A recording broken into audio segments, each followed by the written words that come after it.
During the pandemic, it's interesting that the internet consumption has increased significantly.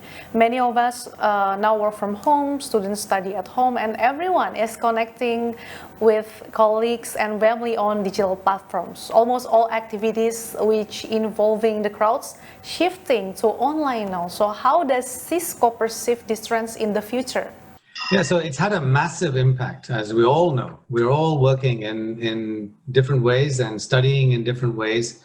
And it's caused actually businesses around the world, not just in Indonesia, but of course around the world, to transition to a remote working environment almost unprecedentedly, from the past.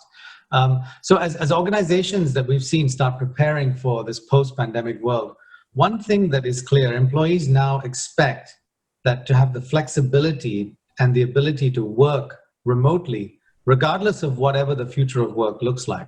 So we did some study actually on the future of secure remote work, and we looked at about 1,900 organizations from 13 countries in Asia Pacific. And we found out, how are they thinking about returning to work after the coronavirus crisis? And how can they support a remote workforce? And we actually found that developing countries like Indonesia, Vietnam, and India were ahead of the curve in terms of their preparedness for returning to remote working. But some of the more technologically advanced countries like Japan and Korea had a higher than average number of organizations that were not prepared for this shift. So it's quite interesting. Different countries are on different paths, and Indonesia seems to be more ready to return to work in a more remote way than other countries in the region. Do you think our companies in Southeast Asia are ready for the digital transformation, particularly Indonesia? Yeah, I think they're getting ready. At least they had to be ready in order to do the first level of preparedness, which is business continuity. So in order to enable continuity, people have had to sort of somehow collaborate. And that means doing video calls. And of course, Cisco owns a business called WebEx. And with WebEx, we've seen massive volumes going up.